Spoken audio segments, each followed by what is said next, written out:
On this edition of Forever Home, we're looking at water damage and when it happens when you don't get the flashing right. Let's go for a walk. Here we go. So we started doing a little evaluation around the house. We found some things on the other side that caught our attention, and we found some things here that caught our attention. Notice how this is sort of falling apart. Well, why is that? It's right at the bottom of the corner of a window, so that could be a clue. But we keep looking up, and above that window, we've got more damage and a rain gutter. Well, maybe the rain gutter's causing it. And then we get out back here, and you start to look, and you've got this line that comes right down the roof where those boards are touching the shingles. It's acting like a sponge, allowing any water coming down the roof line to soak up those pieces of wood. And we're not exactly sure what they did with the flashing, but we can tell pretty easily that it's not right. There's no kick out there.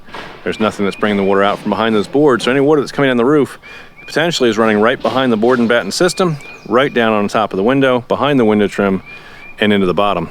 Let's go take a look on the other side, and we'll see what we see over there. So over on this side of the future gym space we're gonna have out back here, we've got the same thing. We've got the similar roof line where it comes down from the top here, and water's being able to soak right into those board and batten system right on the top there and come down to this rain gutter.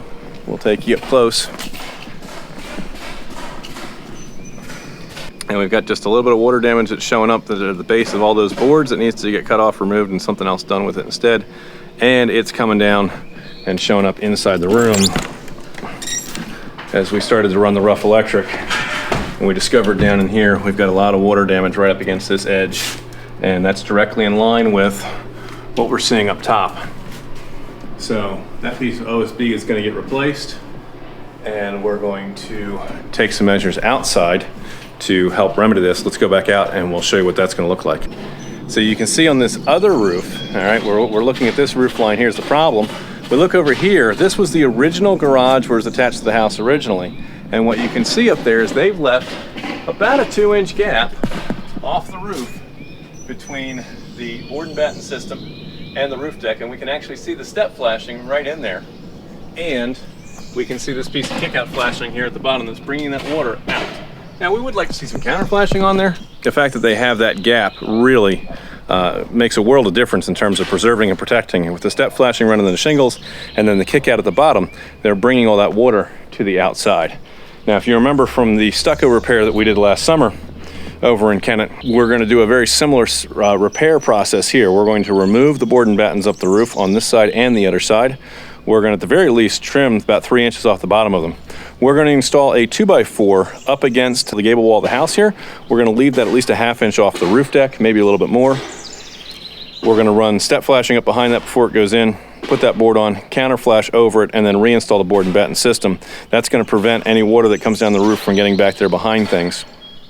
And anybody in the future that ever goes to re-roof this, they'll be able to put step flashing up under our counter flashing without taking apart the entirety of the system. I always want to do the project in such a way that I'm not shooting myself in the foot if I ever had to come back and work on it again. So if we were to be the ones to come back and re-roof this, I want this to be as simple as possible. So same thing here. We're going to remove the board and battens up above this roof deck.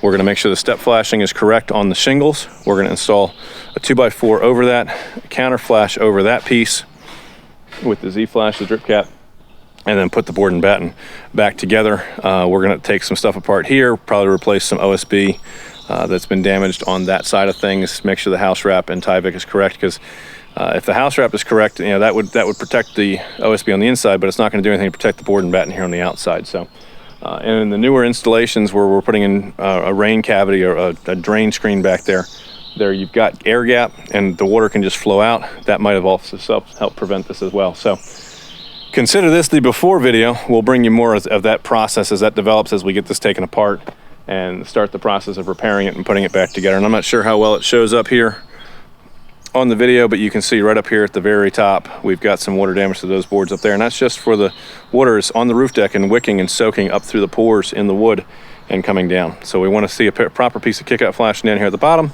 to make sure any water coming down that cavity is not able to get down behind where that window is and down into the pool house. So If our team can help solve a problem for you, give us a call, 484-748-0008. Choose option 2 for 𝗗𝘁'𝘀, your full-service construction and renovation company, and extension 2 for new projects.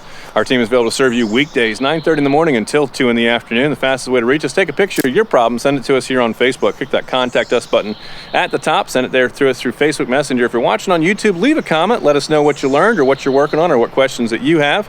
We want to make sure that you're subscribed to our channel so you get all these helpful videos that will help you as you're interviewing contractors for work on your home to make sure you're getting somebody that knows what they're talking about. We appreciate you watching with us here today. And remember, Pennsylvania, we are your Pennsylvania home improvement contractor number 88078, registered in 𝗗𝘂𝘀𝘁 County as well, 10490. When we're finished with it, you're going to be proud to say it's not just done. It was 𝗗𝘁'𝘀. We'll catch you on the next edition of Forever Home. Bye for now.